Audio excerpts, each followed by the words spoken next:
Okay, in this video, tuturuan ko kayo kung paano maghanap ng clients as a social media manager, web developer, or kung ano man yung service na ino-offer nyo. Either virtual assistant kayo or SEO. Personally, ginagamit ko tong strategies na to para maghanap ng client. And ang ginagamit ko is AI or with the help of AI. So, ang gagamitin natin dito is ChatGPT 3.5 lang, which is accessible sa lahat. So, ngayon, itong strategies na to is pwede to sa lahat, lalo na kung nagsisimula pa lang kayo at gusto nyo ng direct clients. So, isa to sa mga ways na pwede nyong gawin nang sa ganun, mas papabilis yung process nyo sa pag-reach out dun sa mga businesses or target market nyo. So, ganito yung gagawin natin. So, una, open nyo itong chat GPT nyo and punta kayo sa Google. So, ako ang ginagawa ko is pumunta ako sa incognito para walang masyadong ads. Okay? Then, ito yung sinesearch ko. Let's say roofers or plumbers. And ito yung businesses, pwede nyong palitan yan or kung ano yung target market nyo, ano yung space na gusto nyo or yung expertise na meron kayo.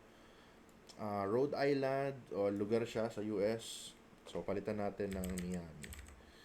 Email, phone. Okay, so makikita nyo magbibigay siya ng mga details. Pero ako, ginagawa ko pa is, kiniklik ko tong tools anytime for the past month or week, no? So, dahil dyan, na-check ko kung active pa ba yung website or particularly updated yung mga content sa ginagawa nila. Ibig sabihin, buhay yung website, yung marketing nila. So, week. So, Control A. Control A nyo lang. Tapos, punta kayo ngayon dito sa ChatGPT kung ibibigay sa inyo yung result. Tapos, ito yung prompt na gagamitin nyo. So, I want you to clean this data and make sure that it can be pasted on Google Docs. I want them to be separated by name, email, and phone number. Make it a table.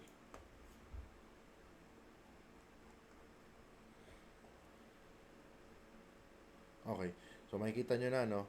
Within the span of seconds or minute, no?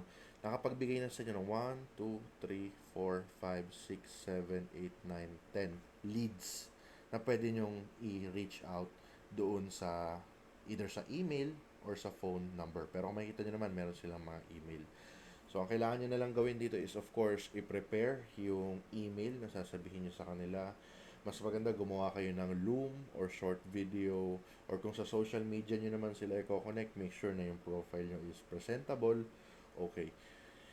And yun na yung isa sa mga ways na pwede kong ituro sa inyo sa paghahanap ng clients. And again, try to maximize the use of AI sa kung paano maghanap ng clients. Siguro sa next video, pag-usapan natin kung paano naman sila i-reach out.